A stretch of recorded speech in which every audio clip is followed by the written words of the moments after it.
Okay, let us start the class now. और आज का जो हमारा टॉपिक है रिफ्रैक्शन ऑफ लाइट. ओके, और इस टॉपिक के अंडर में आज हम क्या पढ़ेंगे कि what is refraction, then ray of light in rare medium and denser medium, what is rare medium, denser medium, इसके बारे में पढ़ेंगे. Then laws of refraction. Okay, then Snell's law क्या होता है उसको भी हम आज देखेंगे. Then relation between speed of light, then its wavelength and frequency, ये तीनों में क्या रिलेशन है इसको भी आज हम पढ़ेंगे. एंड लास्ट में refractive index of different media. Okay, तो let us see one by one. First, what is refraction. Refraction है क्या? तो as per the definition, the phenomena of bending of light, this is very important, bending of light at the surface separating the two media of different optical densities, उसको बोलेंगे refraction, बोलेंगे refraction of light. मतलब क्या हुआ, मान लेते हैं ये कोई सरफेस है, किसी वन सरफेस जो सेपरेट कर रहा है दो मीडिया को. मान लेते हैं कि ऊपर जो मीडियम है ये एयर है और नीचे का जो मीडियम है ये वाटर है, और ये एक तरह से बाउंड्री है, इंटरफेस है. ये जो बाउंड्री ये इंटरेक्ट कर रहा है दोनों के साथ, एयर के साथ और वाटर के साथ भी कर रहा है. तो एयर और वाटर दोनों के जो ऑप्टिकल डेंसिटी है अलग अलग है, डिफर करता है. तो इसके चलते बेंडिंग हो रहा है रे ऑफ लाइट का, जिसको हम रिफ्रैक्शन कहते हैं. तो उसको हम आगे डिटेल में पढ़ेंगे. ओके, एक यहाँ पर एग्जाम्पल दिया हुआ है सामने, एक पिक्चर के माध्यम से समझते हैं कि रिफ्रैक्शन है क्या. एक बीकर है, इस बीकर के अंदर ये पानी है और पानी के अंदर इस पेंसिल को डाला गया है. जितना पोर्शन ये पानी के अंदर है पेंसिल का, उसके बाद ऐसा लग रहा है कि ये पेंसिल बेंड हो रहा है. ठीक ना, ये जो बेंडिंग हो रहा है इस पेंसिल का, जो बाहर से देखते हैं, तो why it is happening like this, ये रिफ्रैक्शन के चलते ही हो रहा है, ये बेंड नजर आ रहा है. तो इसको हम डिटेल में पढ़ेंगे, भी देखेंगे कि ऐसा क्यों हो रहा है. ओके, तो आगे बढ़ते हैं. नेक्स्ट, तो जैसे कि यहाँ पर एयर है, एयर का मतलब क्या हुआ, इसका जो ऑप्टिकल डेंसिटी होगा, ऑप्टिकल डेंसिटी, इसका डेंसिटी कम होगा कंपेयर टू वाटर. और इसका जो ऑप्टिकल डेंसिटी है, ऑप्टिकल डेंसिटी एयर का कम होगा और वाटर का कंपेयर टू एयर ज्यादा होगा. तो जब रे ऑफ लाइट ट्रेवल करेगी तो इसमें बेंडिंग होगा, चाहे एयर से ट्रेवल करे टुवर्ड्स वाटर और फ्रॉम वाटर टू एयर. तो बेंडिंग किधर होगा, कितना होगा, उसको हम देखेंगे आगे. Okay, next, media for refraction of light. ठीक है ना, जैसा कि हमने शुरू में बताया कि ये मीडियम के ऊपर डिपेंड करेगा. जैसे रेयर मीडियम और डेंसर मीडियम, किसको बोलेंगे, जिस मीडियम का ऑप्टिकल डेंसिटी कम होगा उसको बोलते हैं रेयर मीडियम. ठीक है ना, जिसका ऑप्टिकल डेंसिटी कम होगा इसका मतलब क्या होगा कि उसमें स्पीड ऑफ लाइट ज्यादा होगा. ठीक है ना, और इसका मतलब क्या होगा, क्यों ज्यादा होता है? इसमें लैम्डा के ऊपर, वेवलेंथ के ऊपर इफेक्ट पड़ता है, उसको हम बाद में देखेंगे कि लैम्डा के चलते क्यों स्पीड ऑफ लाइट के ऊपर असर आ रहा है, कम हो रहा है, ज्यादा हो रहा है। ओके। और on the contrary denser medium में क्या होता है, इसका जो ऑप्टिकल डेंसिटी ज्यादा होता है, तो इसके चलते जो स्पीड ऑफ लाइट इसमें कम होगा। ओके। तो ये दोनों को हम कवर करेंगे आगे पूरे डिटेल में। अभी इतना याद रखना है कि जो रेरा मीडियम होगा, जो रेरर मीडियम होगा, उसमें स्पीड ऑफ लाइट, जिसको हम डिनोट करते हैं सी से, ये सी ज्यादा होगा स्पीड ऑफ लाइट। और जब डेंसर मीडियम होगा, उसमें see that is speed of light, उसमें कम होगा। क्यों होगा? इसका मतलब कि जो रेरा मीडियम है, जैसा कि हमने बताया, इसका ऑप्टिकल डेंसिटी कम होता है और डेंसर मीडियम का ज्यादा होता है। ओके। नेक्स्ट, ये अब इसको थोड़ा सा हम डिटेल में देखते हैं कि when a ray of light goes from a rarer medium to denser medium, it bends towards the normal. ये क्या कहना चाहता है कि कोई ray of light rarer medium से डेंसर मीडियम में जाएगी तो ये नॉर्मल की तरफ बेंड करेगी। इसका मतलब क्या हुआ? और दूसरा ही पढ़ लेते हैं, जस्ट इसका उल्टा। उल्टा मीन्स जब कोई लाइट रे डेंसर मीडियम से रेयर मीडियम में जाएगी तो it will bend away from the normal. अब इसको इस पिक्चर के स्टडी करते हैं और देखते हैं कि ये दोनों कैसे एप्लीकेबल है इस डायग्राम में। ओके। ये क्या, this is a rectangular glass slab, ये वाला, ठीक है ना, PQRS ग्लास का एक स्लैब लिया गया है।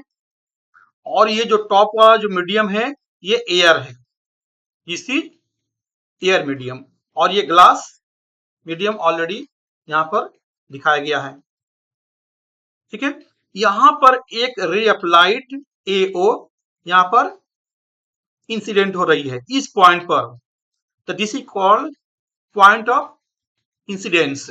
इस पॉइंट पर, ठीक है ना, इंसिडेंट हो रही है। तो नॉर्मल का मतलब क्या हुआ, यहाँ पर दो मीडिया है, एक एयर मीडियम है और एक ग्लास।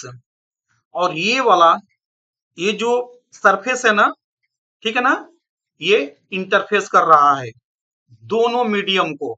दोनों मतलब कौन सा, एयर को और ग्लास, दोनों को ये एक तरह से इंटरेक्ट कर रहा है। तो दोनों मीडियम के जस्ट एक परपेंडिकुलर एक हम लाइन ड्रा करते हैं, ठीक है ना। ये तो एयर हुआ और दिस इज ग्लास।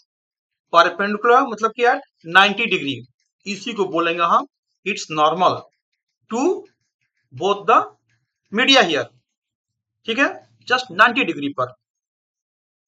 और जो भी एंगल का जो मेजरमेंट होगा, चाहे एंगल ऑफ इंसिडेंस हो या एंगल ऑफ रिफ्रैक्शन, दोनों का मेजरमेंट यहीं से होगा। This will be the reference line normal. यहां पर N और N डैश नॉर्मल है। तो AO जो इंसिडेंट रे है, यहां पर इस पॉइंट पर ये इंसिडेंट हो रही है, ठीक है। तो ये कितना एंगल पर, ये नॉर्मल के साथ जो एंगल बन रहा है I, ठीक है। अब जब रे ऑफ लाइट एयर से ग्लास में इंटर कर रही है तो प्रैक्टिकली इसको जो ये डॉटेड लाइन हो है, इसको फॉलो करना चाहिए, this is the actual path. लेकिन that ray of light is not following. Why? Reason क्या है? क्योंकि यहाँ पर जो ऑप्टिकल डेंसिटी है वो चेंज हो रहा है, उसी ऑप्टिकल डेंसिटी को हम रिफ्रैक्टिव इंडेक्स भी बोलेंगे। ठीक है ना? री रिफ्रैक्टिव रिफ्रैक्टिव इंडेक्स। ओके, तो ये रिफ्रैक्टिव इंडेक्स डिफर करेगा फ्रॉम मीडियम टू मीडियम। यहां पर जैसे दो मीडिया है, एयर और ग्लास, इसका मतलब ये होगा कि एयर का रिफ्रैक्टिव इंडेक्स और ग्लास का रिफ्रैक्टिव इंडेक्स अलग अलग है। इसके चलते अब क्या हो रहा है, ये लाइट रे बेंड कर रही है, ये डॉटेड लाइन को फॉलो ना करके यहां पर बेंड करी है, किधर, टुवर्ड्स द नॉर्मल, जिधर नॉर्मल है नॉर्मल की तरफ ये बेंड कर रही है, बेंड करते हुए ये ट्रेवल कर रही है। इसके चलते इसका जो स्पीड है, इस ग्लास के अंदर जो स्पीड ऑफ लाइट है कम हो गया है। ओके, और दूसरा इसको हम यूं कहें कि रिफ्रैक्टिव इंडेक्स के चलते इसका जो वेवलेंथ है, वेवलेंथ के ऊपर ये इफेक्ट हुआ है, वेवलेंथ भी कम हो गया है।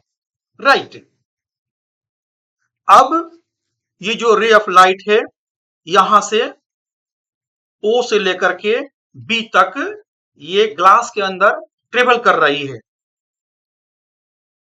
अब बी पर आने के बाद फिर यहां पर इंटरफेस चेंज हो रहा है। Now this interface is glass air interface. Starting में ओ में यहाँ और पर क्या था, ये जो इंटरफेस था एयर ग्लास था, और बी पर क्या हो गया, ग्लास एयर हो गया। अब फिर यहाँ पर जो मीडियम है चेंज हो रहा है, मीन्स डेंसर से रेयरर की तरफ, ग्लास से एयर की तरफ, यहां पर अब रे ऑफ लाइट ट्रेवल करेगी। तो इसका मतलब ये हुआ कि आप देखें, अब इसको जो फॉलो करना चाहिए, ये जो रेड लाइट है इसको फॉलो करना चाहिए बिल्कुल स्ट्रेट लाइक दिस। ठीक है, इस पाथ को फॉलो करना चाहिए था, ठीक है ना, बिल्कुल स्ट्रेट लाइन, बट इसको फॉलो नहीं कर रही है। दिस रे of light has deviated from this actual path से ही नहीं, अब ये जो नॉर्मल है, इस नॉर्मल से भी ये जो बाहर निकल इमर्ज हो रही है, इस ग्लास से एयर में इमर्ज हो रही है, वो इस नॉर्मल से भी दूर भाग रही है। It is bending away from the normal, we can say. और सबसे बड़ी बात है, जब ग्लास से अब एयर में आती है तो जो सेम लाइट रे है वो पैरेलल हो जाती, किसके, जो शुरू में जब इंटर कर रही थी रे ऑफ लाइट एयर से ग्लास में, और यहां पर जो बाहर आ रही है ग्लास से एयर में, दोनों पैरेलल हो जाती है। क्यों पैरेलल होगी, मतलब कि अब तो रिफ्रैक्टिव इंडेक्स सेम है ना, टॉप में या इस बॉटम में, ठीक है ना, बिफोर इंट्रेंस, एंट्री के पहले, और लास्ट में यहां इमर्ज होने के बाद, आउट होने के बाद। ओके फाइन, तो इसको जो बोलते हैं एंगल ऑफ इमर्जेंट, चाहे चाहे क्योंकि ये जो रे निकल रही, बाहर निकल रही है, इसको बोले इमर्जेंट रे, जो बाहर आ रही है फ्रॉम ग्लास टू एयर। और यहां पर देखते हैं कि ये एंगल ऑफ इंसिडेंट रे है, आई है, और एंगल ऑफ इमर्जेंट रे है, दोनों में रिलेशन है, दोनों में रिलेशन क्या है कि दोनों बराबर है, इक्वल हो जाते हैं, क्योंकि medium is same.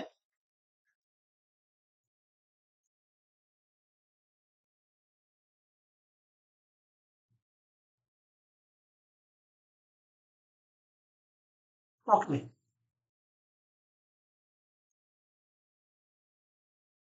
What is lateral displacement, इसको भी देख लेते हैं। जो एक्चुअल पाथ है और ये जो रे ऑफ लाइट यहां से इमर्ज हो रही है, ये दोनों देखा जाए ना, दोनों के बीच का जो डिस्टेंस है ना, this is called lateral displacement. Okay, so this is all about the refraction of or bending of lights from rarer to denser medium and from denser to rarer medium. Okay, अब laws of refraction क्या है? There are two laws of refraction. अब दोनों को हम one by one करके पढ़ते हैं। फर्स्ट लॉ क्या है? The incident ray, the refracted ray and normal to the surface at the point of incidence all lie in the same plane। हमने देखा भी यहाँ पर ये मान लेते हैं कि ये सरफेस हुआ, इंटरफेस हुआ, यहाँ पर कोई रे ऑफ लाइट यहाँ पर इंसिडेंट हो रही है और ये हमने एक नॉर्मल ट्रैक किया, तो इसको फॉलो करना चाहिए था, जिस पाथ को स्ट्रेट जाना चाहिए था, लाइक दिस। देखिए, इसको फॉलो न करके मान ले कि इसका जो रिफ्रैक्टिव इंडेक्स ज्यादा है मीडियम 2 का, लेट सपोज ये एयर है और ये ग्लास है, तो ग्लास का जो रिफ्रैक्टिव इंडेक्स ज्यादा होता है कंपेयर टू एयर। अब ये क्या करेगी, ये पाथ उसको फॉलो न करके इधर से ट्रेवल करेगी, ठीक है ना। तो ये इसको क्या बोलेंगे? Incident ray, this is incident ray, ठीक है। और ये जो आ रही है, ये this is refracted ray, refracted ray, okay. And normal, this is normal, just suppose this is N और N dash, this is normal, normal all are lying on the same plane. देख रहे हैं ना, सेम प्लेन पर है, all on the same plane, okay fine. ये इसको हम आई से डिनोट करते हैं, एंगल ऑफ इंसिडेंस, और इसको हम आर से डिनोट करते हैं, angle of refraction. Okay, next क्या सेकेंड लॉ क्या कहता है कि that is Snell's law.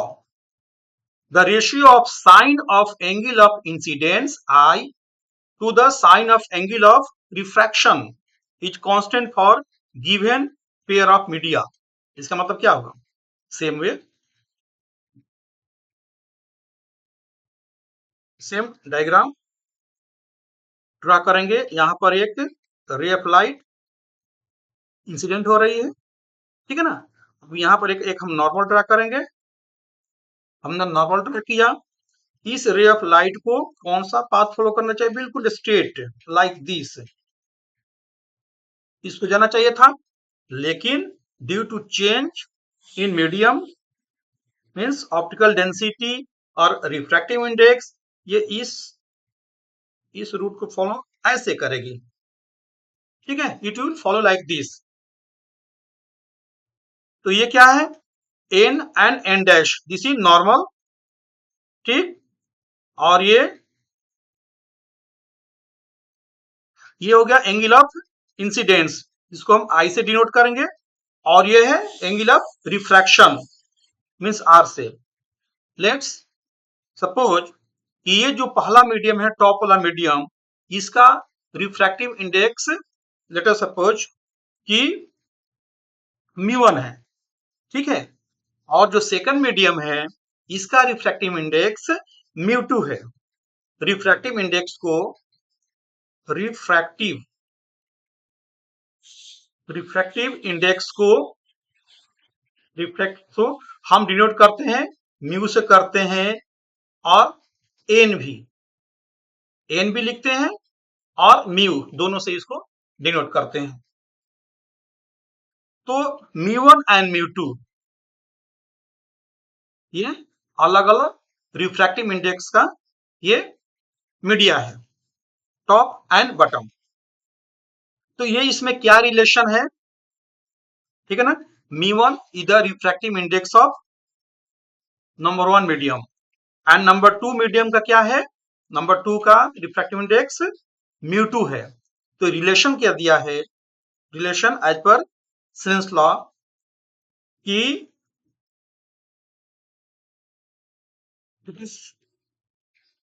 As per Snell's law, ठीक है, एज एज पर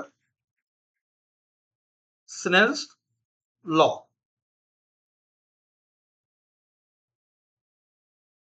ठीक है, ये म्यू2, इस म्यू2 को थोड़ा सा हम आगे लिख देते हैं, ठीक है, दिस इज म्यू1, ठीक है। Snell's law as per Snell's law क्या है कि म्यू2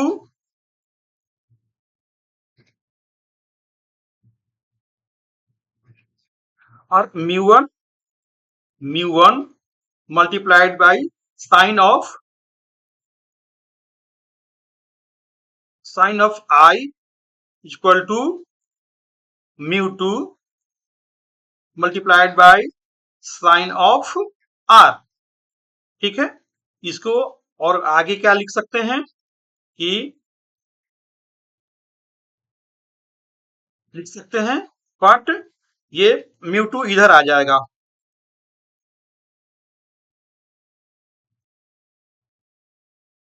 और we can write like this कि sine I by sine r equal to mu two by mu one, ठीक है। What is mu two by mu one, mu two by mu one, this is the refractive index of medium 2 with respect to medium 1, ठीक है ना। तो इसको हम ऐसे भी लिखते हैं कि म्यू2 1 will be equal to sin I by sin r।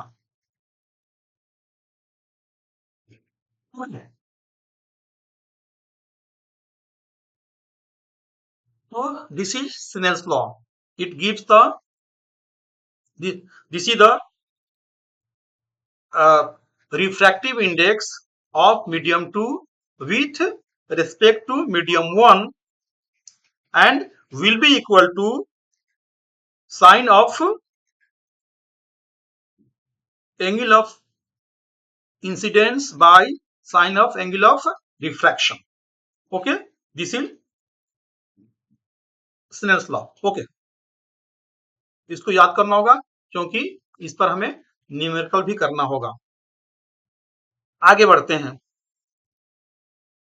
क्या रिलेशन क्या होता है। मान लिया कि स्पीड ऑफ लाइट दिया हुआ है फर्स्ट मीडियम में,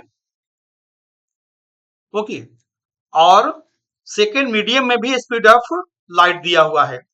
तो हम रिफ्रैक्टिव इंडेक्स निकालना चाहते हैं मीडियम 2 का विथ रिस्पेक्ट टू मीडियम 1। तो this is the formula. Okay, मान लेते फॉर द टाइम बीइंग कि ये दिस इज द सरफेस, ये एयर मीडियम है, ठीक है, और ये कोई फॉर द टाइम मानते हैं कि ग्लास है, ग्लास है। यहां से प्रोसेस विल बी सेम, हमने नॉर्मल ड्रा किया यहाँ पर, इसको जाना चाहिए था, इस बात को फॉलो करना चाहिए, but it is following like this, ठीक है। तो इस एयर में जो स्पीड ऑफ लाइट है c, that is fix constant 3 into 10⁸ metre per second. Okay, अब ग्लास में डिफर करेगा क्योंकि ग्लास का रिफ्रैक्टिव इंडेक्स डिफर करता है एयर से, ठीक है, जो 1.5 के बराबर होता है, 1.5 होता है यहां पर म्यू का वैल्यू, म्यू ग्लास का, ठीक, ओके। तो जो स्पीड ऑफ लाइट जो ग्लास में होगा, ठीक है ना, स्पीड ऑफ लाइट, इसको हम मान लेते हैं कि वी जी से डिनोट करते हैं, ओके। और speed of light means air का स्पीड है, वैक्यूम में या एयर में है स्पीड ऑफ लाइट। तो ये refractive index of glass with respect to air, इसको कैसे लिखेंगे कि म्यू या एन, यहाँ पर एन दिया हुआ है, म्यू लिखे चाहे एन लिखे, all the same, okay.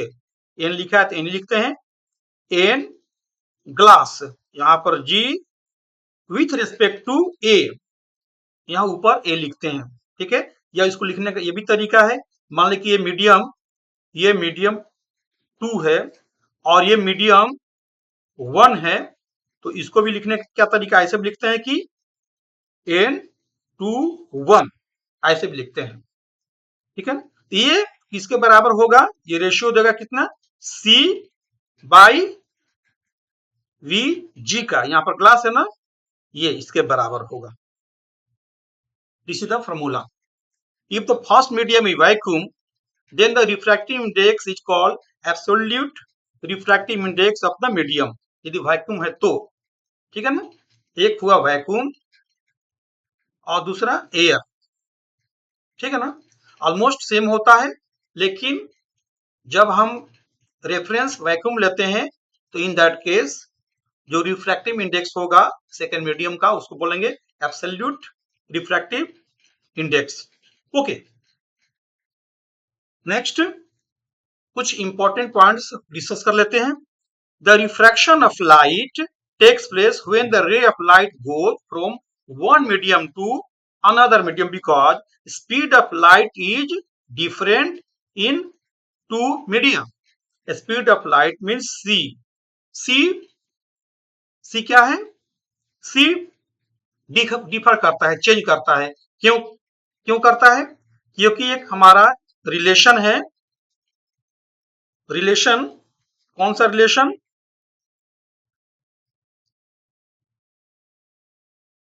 Let speed of light को हम डिनोट करते हैं c से, और इसका वेवलेंथ को हम लैम्डा से, और फ्रीक्वेंसी को यदि हम f से डिनोट करते हैं, तो ये तीनों में क्या रिलेशन है कि f lambda equal to c, this is the relation, okay. अब मान लेते हैं कि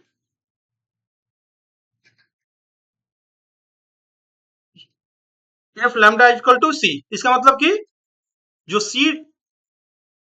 सी डिपेंड करेगा एफ के ऊपर और लैम्डा के ऊपर, ठीक है। लेकिन यहां पर हमेशा ध्यान रखना है कि रिफ्रैक्शन तो होगा, बेंडिंग होगा, रे ऑफ लाइट का बेंडिंग होगा, चाहे रेयर से ट्रेवल करे डेंसर मीडियम में या डेंसर मीडियम से रेयर मीडियम में, but frequency will not change. This is very very important. No frequency will change. No frequency will change. Will change. ठीक है। Wavelength means lambda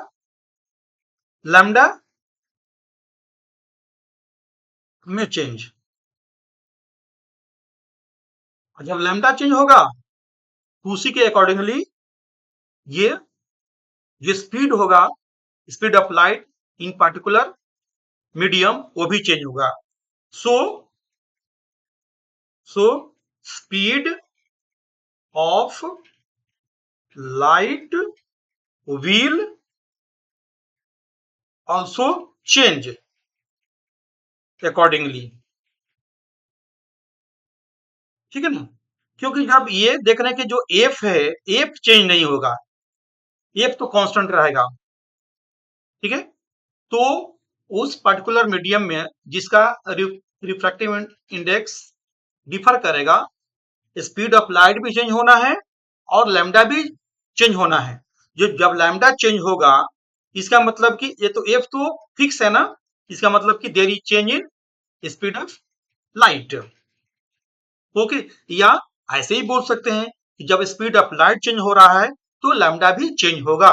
ये दोनों वेरी कर सकते हैं, lambda and c can vary, f vary नहीं करेगा, चाहे मीडियम कोई भी हो। ओके, अच्छा, greater is the difference in speed of light in the two media, the greater will be diffraction or bending of light। करने मतलब कि जिसका रिफ्रैक्टिव इंडेक्स ज्यादा होगा, मतलब उसका ऑप्टिकल डेंसिटी ज्यादा है, उस केस में लाइट रे का बेंडिंग टुवर्ड्स नॉर्मल ज्यादा होगा। It will bend much more towards the normal. और इसके उल्टा यदि रिफ्रैक्टिव इंडेक्स कम है तो रे ऑफ लाइट का बेंडिंग टुवर्ड्स नॉर्मल कम होगा, मतलब नॉर्मल से दूर भागेगी। ठीक है, दिस इज द मीनिंग। अब आगे समझते क्या है। Refraction can take place without change of path also when i equal to are equal to zero. इसका मतलब क्या हुआ कि अभी हमने देखा, इसको समझना बहुत जरूरी है। अभी हमने देखा कि ये कोई सरफेस है, यहाँ पर कोई रे ऑफ लाइट यहाँ पर इंसिडेंट हो रही है, ठीक है, और हमने एक नॉर्मल भी ड्रा कर दिया, इसी नॉर्मल। और इसको कौन सा पाथ फॉलो करना चाहिए, इसको तो ये पाथ फॉलो करना चाहिए ना, straight way, but due to change in refractive index ये पाथ ये इसको फॉलो कर रही है। ठीक है, this is i, this is r. Okay, ठीक है, ये हुआ नॉर्मल। अच्छा, तो यहां पर क्या हो रहा है कि देख रहे हैं ना, जब आई है तो आर भी है, क्यों, आई और आर दोनों बराबर नहीं है। दूसरा केस लेते हैं, मान लीजिए कि ये सरफेस हुआ और इस सरफेस पर रे ऑफ लाइट बिल्कुल स्ट्रेट वे परपेंडिकुलर फॉल कर रही है, लाइक दिस। इसका मतलब ये हुआ कि 90 डिग्री पर 90 डिग्री पर यहां पर क्या होगा, यहां पर क्या था फर्स्ट केस में, I is not equal to R इस केस में, और यहां पर देख रहे हैं कि I equal to are equal to zero. जब नॉर्मल को ही जो परपेंडिकुलर लाइन है उसी लाइन को फॉलो कर रही है इंसिडेंट रे, इसका मतलब there will be no refraction, नहीं होगा ना, सेम रूट से ये रिफ्रैक्ट हो जाएगी। This is very very important for even numerical point of view. जब करेंगे ना, इसको हम इस प्रोसेस को हम लेकर चलते हैं। ओके, तो यहां पर ये मान लेते हैं कि इंसिडेंट रे है और ये क्या है, रिफ्रैक्टेड रे है, रिफ्रैक्टेड रे है। दोनों का दोनों के बीच जो एंगल है वो जीरो बन रहा है, इसके चलते पाथ में कोई चेंज नहीं हो रहा है। ओके, आगे बढ़ते हैं। नेक्स्ट पॉइंट क्या है, when the refraction takes place the frequency of light doesn't change. ये हमने ऑलरेडी डिस्कस कर लिया, but wavelength and velocity of light get change, ये हमने देख भी लिया कि f lambda equal to c होता है। ठीक है, यहां पर जो एफ है, हाँ, नो चेंज मतलब कि ये फिक्स रहता है, कांस्टेंट रहता है, ये कांस्टेंट रहता है। ठीक है, ये ये वेरी करता है दोनों। जब ये लैम्डा वेरी करेगा तो सी भी वेरी करेगा, या सी वेरी करेगा तो लैम्डा भी वेरी करेगा। इट विल चेंज, बोथ में चेंज। ओके, इसका ये मतलब है। नेक्स्ट, अच्छा जैसे हमने देखा रिलेशन कि रिफ्रैक्टिव इंडेक्स म्यू या एन, क्या ये रेशियो किसका रेशियो है? Speed of light, speed of light in air और vacuum by speed of light in particular medium, ठीक है ना। तो उसको एक और भी हम एक रेशियो निकाल सकते हैं कि wavelength of light in air और vacuum by wavelength of that light, ray of light in that particular medium, ठीक है ना। इसको ऐसे भी लिख सकते हैं कि n विल बी और mu equal to n equal to, ठीक है, lambda lambda a air by lambda, let us suppose ये मीडियम है, दूसरा ये एयर है, और यहाँ पर ये लेट अस मीडियम में ग्लास है। फॉर द टाइमिंग लेते ग्लास और वाटर, हमने ग्लास ले लिया कि ये ग्लास है, ओके, ठीक है ना। तो ये जी होगा, ठीक है ना। तो ये लैम्डा का वैल्यू एयर में कितना है और लैम्डा का वैल्यू इस, जब ग्लास में जब ट्रेवल करेगी रे ऑफ लाइट, तो लैम्डा का वैल्यू क्या, इस दोनों का जब हम रिलेशन निकालेंगे तो that will give the refractive index, ऐसे भी निकाला जा सकता है, ओके।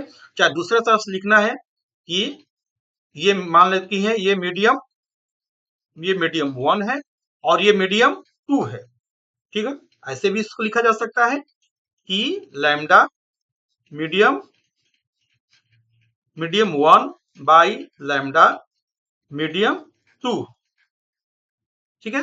ग्लास की जगह कुछ और भी हो सकता है, वाटर हो सकता है या और कोई ट्रांसपेरेंट मीडिया हो सकता है, fine,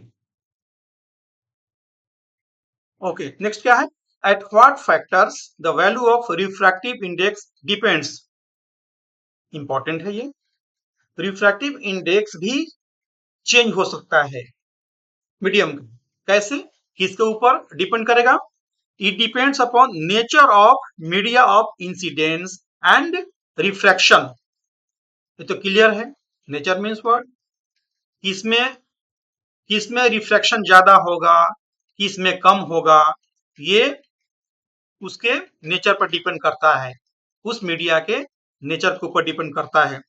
it depends upon wavelength और कलर ऑफ लाइट, इसका मतलब क्या हुआ कि जैसे कि व्हाइट लाइट है, सनलाइट, व्हाइट लाइट और सनलाइट सनलाइट, ठीक है ना, इसमें कितना है, 7 कलर्स है, 7 कलर्स है, ठीक है ना, 7 कलर्स, ये ऑलरेडी नोन है, इसको क्या बोलते हैं, विवग्योर,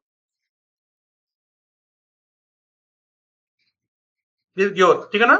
ये क्या है, ये वायलेट है स्टार्टिंग में, वायलेट, और ये लास्ट वाला क्या है, रेड, रेड है, ठीक है, violet, indigo, blue, green, yellow, orange and red, ये 7 कलर है व्हाइट लाइट में, और ये सातों कलर का वेवलेंथ डिफर करता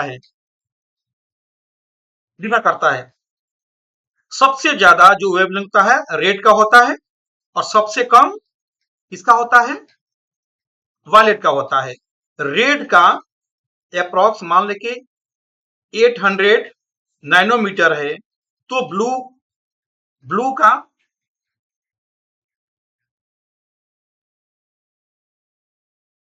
ब्लू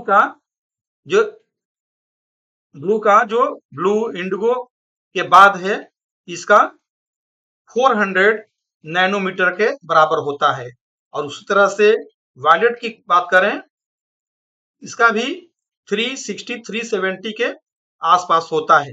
इसका मतलब क्या हुआ कि जैसे जैसे हम रेड से वायलेट की तरफ मूव कर रहे हैं, लैम्डा का वैल्यू कम होता जा रहा है, इसका मतलब कि इसका इफेक्ट पड़ता है कहाँ, रिफ्रैक्टिव इंडेक्स के ऊपर, ठीक है ना। तो it depends upon wavelength of और colour of light. Colour of light क्यों हुआ, क्योंकि कलर जो 7 कलर है, सातों कलर का अपना अपना अलग अलग वेवलेंथ है, तो इसके ऊपर ये डिपेंड करेगा refractive index. Okay, it depends upon temperature of medium. ठीक है ना, टेम्परेचर के ऊपर भी डिपेंड, टेम्परेचर हो सकता है जो उसका ऑप्टिकल डेंसिटी कम हो जाए या ज्यादा हो जाए, अल्टीमेटली ये अफेक्ट करेगा रिफ्रैक्टिव इंडेक्स को। ओके, कुछ दिया हुआ जैसे स्पीड ऑफ लाइट एयर में कितना होता है, that is known to us 3 into 10⁸ metre per second. Water में देखा जाए तो कितना हो गया 2.25 इंटू 10⁸। इसका मतलब इसका जो ये रिफ्रैक्टिव इंडेक्स ये ज्यादा हो गया। फिर आगे बढ़ते हैं, speed of light in glass is 2 into 10⁸ metre per second, या इसमें भी स्पीड कम हो गया। इसका मतलब लैम्डा की बात करें तो लैम्डा यहां क्या हो रहा है, लैम्डा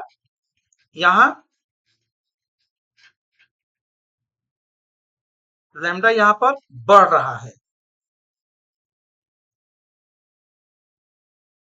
इधर की तरफ लैम्डा देखा जाए तो लैम्डा का वैल्यू वाटर में कंपेयर टू एयर कम कम होगा, और वही ग्लास में ये तीनों की अपेक्षा कम हो रहा है। इसका मतलब क्या हुआ है कि जब लैम्डा का वैल्यू कम होगा तो उसका रिफ्रैक्शन ज्यादा होगा। ठीक है, तो ग्लास का रिफ्रैक्टिव इंडेक्स ज्यादा है किससे, वाटर का। ग्लास का कितना है रिफ्रैक्टिव इंडेक्स, ग्लास का होता है 1.5, और वही जो वाटर का होता है रिफ्रैक्टिव इंडेक्स कितना होता है 1.33 होता है, एंड एयर का 1 हुआ। इसका मतलब ये हुआ कि रिफ्रैक्टिव इंडेक्स जैसे जैसे बढ़ रहा है, जो स्पीड ऑफ लाइट है घट रहा है। ओके, तो this is the relation. Next, refractive index, ये एक हुआ था वाटर में, ग्लास का क्या होगा रिफ्लेक्टिव इंडेक्स, इसी को ये फाइंड आउट किया गया है कि speed of light in air ये पता है 3 इंटू 10⁸ मीटर पर सेकेंड, और ग्लास में कितना है 2 इंटू 10⁸ मीटर पर सेकेंड। इसको यदि हम डिवाइड करेंगे it will come out to be 1.5। ये सेम यूनिट का देखा जाए ये रिलेशन, इसलिए इसका कोई यूनिट नहीं होता है। ठीक है ना, रिफ्रैक्टिव इंडेक्स को यदि हम आर आई लिखें शॉर्ट में, R I doesn't have any unit. क्यों, this is the ratio of same unit. यहां भी मीटर पर सेकेंड है, यहां भी मीटर पर सेकेंड है। हाँ, कट जाने के बाद क्या होगा, you will get the only figure. Next point क्या है, refractive index of some transparent media. Okay, ये कुछ ट्रांसपेरेंट मीडियम दिया हुआ है, जैसे एयर है, एयर का रिफ्रैक्टिव इंडेक्स कितना 1 होता है, आइस का 1.31 है, वाटर का 1.33 जैसा हमने देखा, अल्कोहल का 1.36, केरोसिन ऑयल का 1.44, बेंजीन का 1.50, ठीक है ना, क्राउन ग्लास का 1.52, रूबी का 1.71, डायमंड का सबसे ज्यादा रिफ्रैक्टिव इंडेक्स है, और सबसे कम इस टेबल में एयर का रिफ्रैक्टिव इंडेक्स है। ये क्या शो कर रहा है कि लाइट रे का सबसे ज्यादा बेंडिंग होगा डायमंड में होगा। ठीक है, फॉर एग्जाम्पल इसका मीनिंग क्या हुआ, ये ठीक है ना, लिख लेते हैं, ये कोई सरफेस है, इंटरफेस है, इंटरफेस में लेट अस सपोज ये एयर है, टॉप वाला एयर है, इसको मान लेते हैं ये एयर है, और नीचे ये लेट अस सपोज कि नीचे वाला हम वाटर ले लेते हैं, ये वाटर, जस्ट हम कंपेयर कर रहे हैं कि वाटर और डायमंड के केस में क्या होगा। ठीक है, और दूसरा जो ये केस है, दूसरा केस हम एक जस्ट मिनट इसको छोटा कर देते हैं। हम कंपेयर करना चाहते हैं कि ये हो गया एक मीडियम और दूसरा ले रहे हैं ये दो मीडियम को ये सेपरेट कर रहा है। ये दूसरे केस में क्या है, ये एयर है और ये क्या है, डायमंड है। डायमंड है, दोनों में क्या फर्क है, मैं दिखाना चाहता हूं कि रिफ्लेक्शन कैसे होगा। दिस इज डायमंड, यहां लिख देता हूं दिस इज डायमंड। क्या है, लेट अस सपोज ये रे ऑफ लाइट यहाँ पर इंसिडेंट हो रही है वाटर के केस में, ठीक, दिस इज नॉर्मल। इसको ऐसे फॉलो करना चाहिए, ये तो फॉलो करेगी एक्चुअल पाथ को, लेकिन वाटर है, रिफ्रैक्शन तो होगा। ये किस पाथ को फॉलो करेगी, रिफ्रैक्शन होगा, मींस बेंडिंग होगा towards normal. Late us suppose this is the bending, ठीक है ना, वाटर के केस में। लेकिन डायमंड के केस में क्या होगा, दिस मीडियम इज डायमंड, ये इंसिडेंट हो रही है लाइट, ठीक है, इस पाथ को फॉलो करना चाहिए, इसको इस पाथ को फॉलो करना चाहिए। ये रिफ्रैक्टिव इसका ज्यादा है, इसलिए इसका जो बेंडिंग सबसे ज्यादा होगा। मतलब ये मान के चले कि लाइक दिस, ये यहां पर जो आर का वैल्यू होगा, ये आर, और यहां पर जो आर, मान ले कि ये R1 है, ठीक है, और ये मान लेते हैं कि ये R2 है, एंगल ऑफ रिफ्रैक्शन। ये जो R1, जो R1 हो, ये R2 होगा, R2 होगा very very less than R1। R1 के कंपेयर में ये R2 होगा बहुत छोटा होगा। क्यों, वाटर का रिफ्रैक्टिंग इंडेक्स कितना है, 1.33 है, और डायमंड का कितना है, इसका रिफ्रैक्टिव इंडेक्स कितना है, 2.42 है, बहुत ज्यादा है। इसका मतलब इसका जो बेंडिंग होगा सबसे ज्यादा होगा, ज्यादा रिफ्रैक्ट करेगी light in case of diamond. Okay, तो this was the last one. तो हमने आज रिफ्रैक्शन के बारे में पूरा डिटेल में पढ़ा। अब नेक्स्ट और हम डिटेल में पढ़ते हैं, और बहुत ज्यादा चीज सीखने के लिए है। ओके, तो will move to next lecture, lecture 1। Okay, thank you.